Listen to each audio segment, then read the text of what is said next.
Boom. Hi, welcome to the Midlife Crisis Dance Party on KPTZ. We are here for you for the next 90 minutes, and we're going to be playing you music and talking about dreams and sharing words and doing lots of things. We're going to have our regular features, story time, themes for future dreams, comments about music, and other comments of a questionable nature. Today on story time, we're going to have something a little different. We're going to talk about Louie Louie. You may know that the lead singer of the group The Kingsmen, Jack Ely, just died, and it brought to mind Louie Louie, and I will bore you with a long commentary about Louie Louie. This week, we want to get you in the mood for the show. We want to get you ready. And so I'm going to ask you to push back the sofa. I want you to roll back the rug. I want you to lock up that cantankerous, crazy uncle of yours so we can avoid a scene over the next 90 minutes. Unless, of course, you are the crazy, cantankerous uncle. And if you are, I want you to lock yourself up in a small soundproof room with a bowl of Cheetos, a rabid marmoset, and a stack of comic books, and just stay there and let yourself out in 90 minutes. I worked in radio in Seattle between 1969 and 1982, and then again I dabbled in community radio in the early 1990s, and so I've always had an interest in radio. I really like what radio is and what it can do, and I've always been a radio junkie. So as soon as I figured out how to do it, I signed myself up with the first alternative community station in Seattle, KRAB. Did that for 12, 13 years. Well, I try to kind of balance the music with a little bit of off-center reading, and the contest, I do a contest which is called Themes for Future Dreams.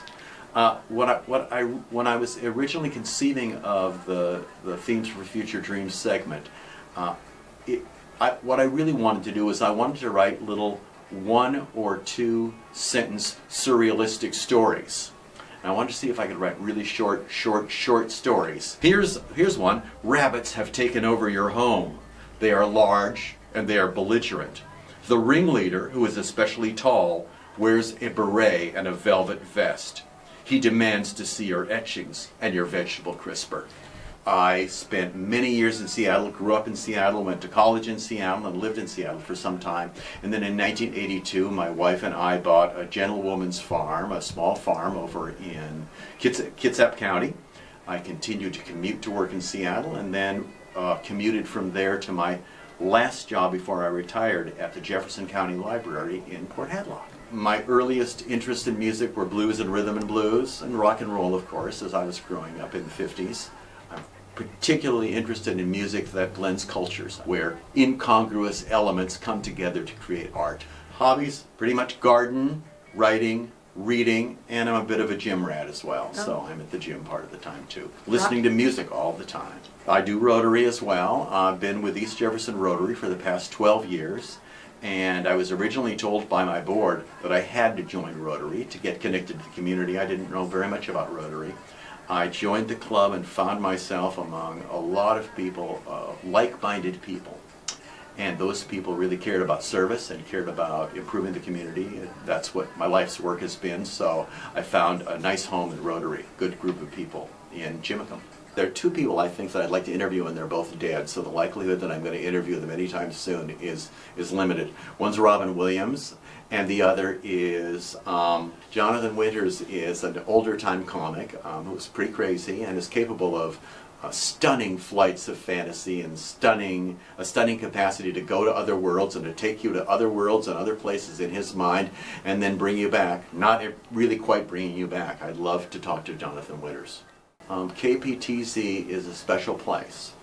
It's a special place in the way that newspapers are special, in the way that libraries are special, in the way that places like churches are special, in that they bring together people around common purpose, common ideas, a common sense of community. I think what makes this place special is the fact that it is about people in this community. It reflects their interests. It reflects their Their desire for engagement is a very engaged community. It's an artistic community, so the arts are offered. It's a community that cares about public affairs, so public affairs is offered. It's a community that has a wonderful music scene and interesting music's offered. You know, we talk about building community. It's a cliche that you hear quite a bit. But organizations like KPTC truly do build community, and they build it around these common interests. And they build it around common experiences. I think it's a very special kind of place.